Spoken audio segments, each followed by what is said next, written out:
Bonjour à tous, c'est Alex Vidéo Test. On se retrouve aujourd'hui pour la vidéo que vous attendez tant, l'analyse de PES 2015 avec du gameplay en prime. Donc là vous le voyez sur les photos. J'étais donc à Paris le mardi 26 août pour tester ce jeu toute l'après-midi. Donc j'ai fait suffisamment de matchs pour vous donner mon avis complet sur cette démo. Voilà, donc il y avait Darren Tulette dans les studios, c'était super sympa, très bel accueil de la part de l'équipe de Konami et même entre les joueurs, c'était une très très belle expérience à refaire très prochainement, je l'espère, pour PES 2016. Donc c'est parti, on se retrouve directement dans le gameplay pour l'analyse. On se retrouve avec ce match Brésil-Espagne dans la démo de PES 2015. Donc je vais vous commenter et passer en revue les graphismes, le gameplay, les points positifs, les points négatifs, puisque j'ai toujours l'esprit critique dans tous les jeux que je teste. Donc ça sera intéressant de voir et de passer en revue tous les aspects de cette démo. Et à la fin de la vidéo, je répondrai à toutes vos questions que vous m'avez posées lors de la dernière vidéo. Donc déjà, visuellement, voilà, c'est la première chose qu'on remarque, visuellement, c'est quand même très très beau. Bon, il a rien à envier en FIFA, je trouve même supérieur évidemment. Les détails, la qualité des détails, c'est vraiment très très net, très précis. Même au niveau du terrain, on voit les empreintes de pas sur la pelouse. Première frappe de Hulk, les premiers corners pour le Brésil. Donc je vais très très peu commenter le gameplay finalement. Je vais surtout vous parler des différents points. Donc on était en train de parler des points graphiques. La pelouse est super bien modélisée, on a vraiment l'impression de voir un vrai match. Et la première chose qu'on remarque également, ben, c'est les visages des joueurs sur les ralentis. Moi j'ai été assez impressionné au niveau des ralentis, les visages des joueurs. Bon voilà, ça a toujours été un point fort de PES là-dessus. Les graphismes. Donc là, ben voilà, ils répondent à nos attentes. Et c'est pas une surprise de les voir à un tel niveau graphique. Premier centre, la tête de Fred et l'ouverture du score pour le Brésil. But de... ce n'était pas Fred. Sur ce centre de Willian. Il me semble que ce n'était pas Fred. Comme je vous dis, ce n'est pas moi qui ai enregistré le gameplay. Donc c'est pas moi qui ai pu choisir ou pas de passer les ralentis, de les choisir, de mettre l'angle des caméras, etc., etc. Donc on va se concentrer là-dessus. Les stades sont également bien modélisés, on voit les supporters, on est vraiment dans l'ambiance. En parlant de ça, l'ambiance sonore est très présente. On entend vraiment les supporters au moment des frappes, des arrêts, des buts. Je pense que vous l'avez remarqué. Je trouve ouais, le public très présent, très très présent. On le ressent bien au moment où on joue.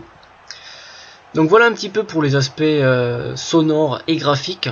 Ça, vous pouvez le voir et l'entendre et analyser par vous-même. Maintenant, passons au point essentiel qui faisait défaut pour moi, en tout cas dans PES 2014, c'est le gameplay. Alors, qu'en est-il de ce gameplay? Première chose, premier coup d'envoi que j'ai donné, j'ai fait waouh, c'est lent. Qu'est-ce que c'est lent?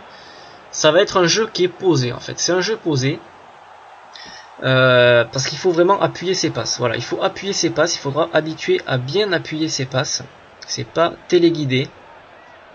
Et c'est ça un petit peu aussi voilà, l'atout qu'ils mettent en avant. Le terrain nous appartient parce que les passes on peut les mettre où on veut. Et on va vite s'en rendre compte. Au début c'est pas forcément évident. On le voit là au moment où il veut faire la passe en profondeur. C'est vrai qu'on a la maîtrise totale. Voilà, on a la maîtrise totale. Mais il va falloir un petit temps d'adaptation. Moi je peux vous dire, les 2 ou 3 premiers matchs, j'ai pas marqué un but. Et finalement, avec un peu de temps d'adaptation, on arrive bien à doser ses passes, à les mettre un petit peu où on veut. Que ce soit dans la profondeur, dans les pieds. Vous voyez là, cette passe, je la trouve un peu lente. Je la trouve un peu lente, pourquoi? Parce qu'elle n'est pas assez appuyée. Là, hop, elle est un petit peu trop forte. Donc il faut vraiment bien doser.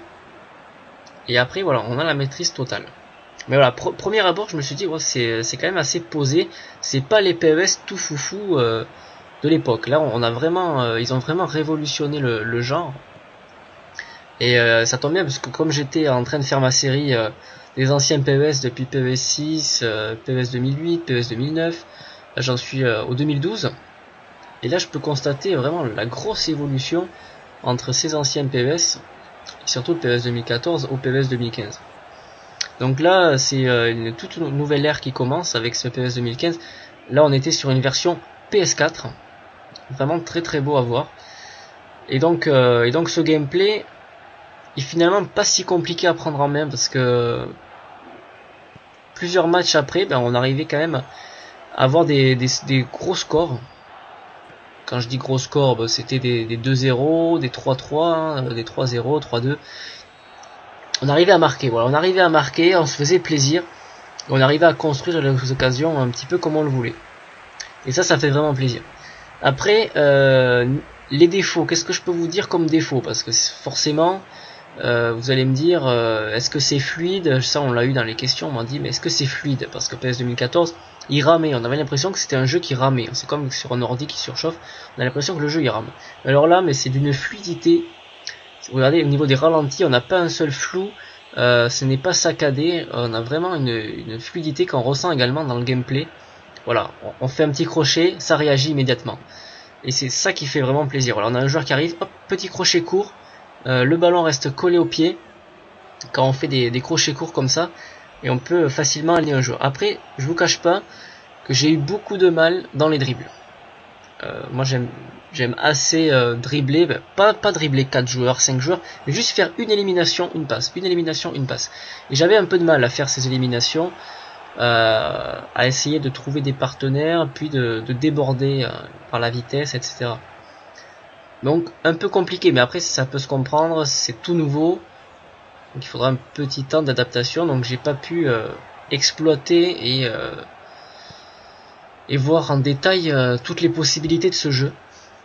Mais en tout cas, c'est plaisant à jouer. La physique de la balle, très importante aussi cette physique de la balle. Je la trouve vraiment parfaite, vraiment. Quand on frappe, on sent que voilà, le ballon, c'est lourd, c'est puissant. Ouh, il n'y a pas penalty là. On sent que voilà, quand on fait une frappe de loin, moi qui aime beaucoup frapper de loin, les ballons ça part fort. On sent que ça part fort, on sent que ça fait mal. Et que le gardien a intérêt à avoir la main ferme s'il veut l'arrêter. Voilà, c'est pas les ballons de baudruche qu'on peut voir par exemple, je sais plus dans quel PES ou dans quel FIFA c'était, mais on avait l'impression que le ballon, on appuyait à peine sur la touche frappe et ça partait comme un ballon en mousse. Là on sent vraiment le cuir bien gonflé, bien dur. Et donc au niveau des frappes c'est très très très intéressant, même si j'avais beaucoup de mal à cadrer mes frappes de loin. J'ai remarqué que beaucoup de buts marqués, c'était souvent des 1 contre 1 entre l'attaquant et le gardien. Voilà, là il a essayé de faire le petit triangle L1 qu'on connaît tant, la passe en profondeur par-dessus. Là, point positif, on se dit, et c'était soit dans PES, soit dans FIFA, dans les deux jeux, on en a marre. On en a marre des L1 triangle, ça passe à chaque fois qu'on fait ça, il y a but. Là, les défenseurs sont vraiment pas cons, puisqu'ils se lancent un petit peu, et donc anticipe cette passe en profondeur. Et c'est ça qui est très intéressant, cette anticipation, parce que les joueurs, quand on appuie sur R1, ne sont pas tout de suite à 200 à l'heure. Il y a quelques petites secondes où voilà, ils sont en phase d'accélération, et cette phase d'accélération, elle va être très importante. Si l'attaquant est lancé avant le défenseur, on le prendra de vitesse. Si le défenseur anticipe et qui commence à reculer au moment où vous faites la passe en profondeur, il va l'avoir et il va l'intercepter, il va être plus rapide que l'attaquant. Après au niveau vitesse, j'ai aussi reçu dans les questions et je suis en train d'y penser. Par exemple, si on a Robben tout seul en vitesse qui est devant les défenseurs, Robben ou Neymar, est-ce qu'il va se faire rattraper par les défenseurs? C'est souvent un défaut qu'on voyait, c'est qu'un joueur avec le ballon, même s'il est ultra rapide, que c'est Cristiano Ronaldo, c'est le joueur le plus rapide de la Terre, s'il a le ballon, il se fera rattraper par un défenseur qui est lent. Mais là non. J'avais fait l'expérience, je crois que j'avais pris le Brésil à ce moment-là, donc c'est pas sous le gameplay que vous avez dans les yeux. Mais c'est lorsque j'avais joué, j'avais Neymar, j'avais réussi à passer la défense et j'étais à pleine vitesse. Et les défenseurs ne sont pas revenus sur moi. Donc ça c'est aussi un point positif, les différences de vitesse sont respectées entre les différents joueurs. Et en parlant de ça, on peut aussi parler du PES ID, qui est les identités des joueurs. Et là on les reconnaît tout de suite. On reconnaît les petits crochets courts de Robben, surtout, et voilà le but. Cette fois-ci, c'est bel et bien, non c'est encore Hernandez. J'avais dit Fred au tout début, mais je crois que c'est encore Hernanes qui marque. Donc on reconnaît l'identité des joueurs et j'avais surtout vu ça avec Manuel Neuer. Les sorties à la Manuel Neuer étaient vraiment très réalistes. Il sortait en dehors de sa surface en faisant des tacles. C'était vraiment super bien fait, je trouve. Donc j'ai hâte d'en voir un petit peu plus avec tous les joueurs qu'il y a disponibles dans les clubs. Là on approche de la fin du match. Donc ce que je vais faire c'est passer sur d'autres points et surtout répondre à vos questions. Je sais que vous avez beaucoup de questions à propos de ce PES 2015. Donc je vais aller lire un petit peu vos commentaires sous un autre gameplay et répondre à vos questions. Donc là on le voit, les cinématiques c'est super bien fait. On a le petit récapitulatif. En tout cas celui qui avait pris le Brésil, ça en est nettement mieux sorti que celui qui avait pris l'Espagne. Homme du match Hernanes. Fred n'était même pas titulaire, donc je comprends pourquoi il n'est pas marqué. Donc on passe sur un autre gameplay Brésil-Allemagne. Et sur ce gameplay là, je vais répondre tout simplement à vos questions lors de ma dernière vidéo. Donc c'était Bilal Hachim qui me demandait est-ce que le fait de ne plus pouvoir attraper un joueur comme Robben ou Ronaldo est vrai? Oui, c'est vrai. Y aura-t-il de nouvelles nations? Oui. Il y aura beaucoup de nations sur ce PES 2015. Ce que je peux vous dire, c'est que dans les compétitions, il y aura la Coupe du Monde, la Coupe des Confédérations, la Coupe du Monde des clubs disponible, la Coupe d'Europe, ça on l'a déjà, la Ligue des Champions et la Ligue Europa. On a la Copa América, la Coupe d'Afrique, la Ligue des Champions d'Asie, l'AFC Champions League. On a la Copa Libertadores, évidemment.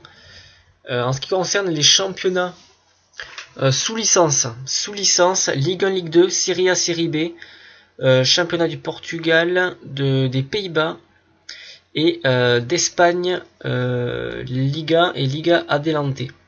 Donc voilà, les deux divisions sont sous licence. On a également tous les clubs de la Copa Libertadores. Donc ça fait quand même beaucoup de clubs. On a le championnat brésilien, le championnat d'Argentine et le championnat du Chili complet.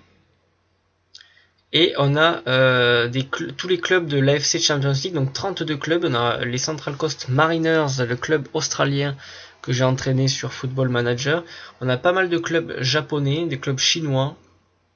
Il y aurait apparemment les championnats du Japon, je sais pas si c'est sous licence.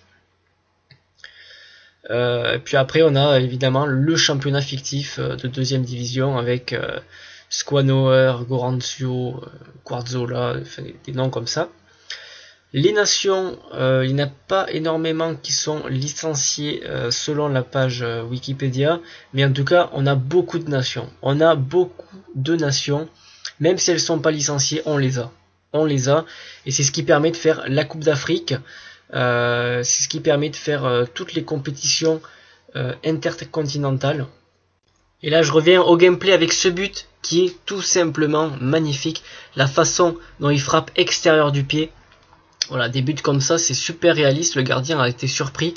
Et là des buts comme ça je rêverais d'en marquer. Donc pour revenir au niveau des licences, ça fait quand même beaucoup plus de licences, beaucoup plus de championnats. Déjà rien qu'en ajoutant les deuxièmes divisions qui sont en plus licenciées. Plus les nations, plus les clubs asiatiques et les clubs sud-américains, ça fait beaucoup de clubs, ça va largement étoffer la base de données, donc beaucoup plus de joueurs pour les modes carrière, et également pour le nouveau mode de jeu qui s'appelle My Club, qui ressemble un petit peu à Ultimate Team, où il faut construire son équipe. On peut également avoir des sélectionneurs.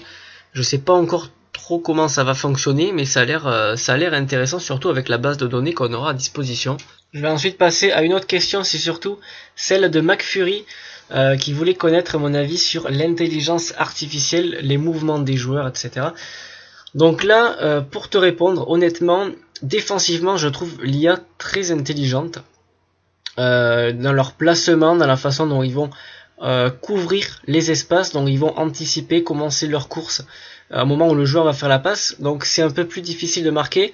On a une défense un peu plus sereine. Bon, on peut quand même la passer, elle peut quand même se faire avoir. Mais voilà, elle n'est pas passive. Ensuite, là où j'ai relevé ce petit problème, problème qu'on a actuellement sur FIFA 14, c'est le fameux centre tête but. Vous avez vu là dans mon premier gameplay Brésil-Espagne, les 2 buts viennent comme ça, sur un centre tête but. J'en ai vu beaucoup aussi dans l'après-midi où j'ai joué. Moi je suis pas du tout adepte du centre tête. Donc moi je suis plutôt je fais des passes en profondeur et hop je vais défier le gardien. Moi j'ai réussi à marquer aussi comme ça avec notamment Mario Balotelli. J'avais marqué un triplé avec lui. Voilà, on arrive face à face, on fait un petit ballon enroulé, extérieur du pied. Il y a vraiment beaucoup de possibilités pour marquer. Mais le centre tête but il était assez présent, je trouve. Les gardiens se faisaient souvent prendre à contre-pied. Des fois il y avait des très jolis buts de la tête. C'est vrai que il y a beaucoup de buts de la tête dans le football actuel. Mais j'espère que il y aura un moyen de défendre et de faire face à ce genre de pratique. En tout cas l'IA je la trouve bien pensée, notamment défensivement, j'étais en train de le dire, mais offensivement aussi, il y a des appels. Après ça dépend aussi de la tactique qu'on va mettre en place. Il y a normal, défensif, offensif. Et en fonction de cette tactique, on a les joueurs qui vont plus ou moins attaquer, prendre les espaces. Et justement, ces espaces-là, il va falloir faire attention de ne pas être trop souvent en offensif. Et ça me fait penser à quelque chose, c'est qu'il faudra pas trop appuyer sur la touche R1 parce que j'ai l'impression que les joueurs se fatiguent beaucoup plus vite. Voilà, si on court, mais on est tout le temps appuyé sur la touche R1 pendant 90 minutes, ce que moi j'avais l'habitude de faire, on a son joueur qui est à 0, qui est vraiment fatigué et qui prendra plus les appels. S'il est trop fatigué, il ne fera plus les efforts nécessaires pour aller attaquer ou même pour les replis défensifs. Donc les remplaçants seront très importants. Faire rentrer des joueurs frais qui eux pourront accélérer, faire des appels et tout ça, ça va être très important. Et aussi de ménager un petit peu ces joueurs, de pas tout le temps appuyer sur la touche R1 et de courir dans tous les sens. Donc j'espère qu'avec cette vidéo j'aurai répondu à la plupart de vos questions, que vous en aurez appris un petit peu plus sur PES 2015. En tout cas je le trouve très très prometteur ce PES 2015 sur PS4. C'est pas pour rien qu'il a été élu meilleur jeu de sport à la Gamescom 2014. Donc j'attends d'en savoir un petit peu plus, de tester plus amplement cela lors de la démo qui sera là le 17 septembre prochain, donc c'est dans pas longtemps, une petite quinzaine de jours. On aura la démo PES 2015 à télécharger. Voilà, vous pourrez tous la tester et vous faire votre propre avis. En attendant, ce jeu-là sortira le 13 novembre 2014, donc vous aurez largement de vous faire votre propre avis grâce à la démo. Et donc, voilà, décider de l'acheter ou pas. Donc je remercie encore une fois toute l'équipe Konami.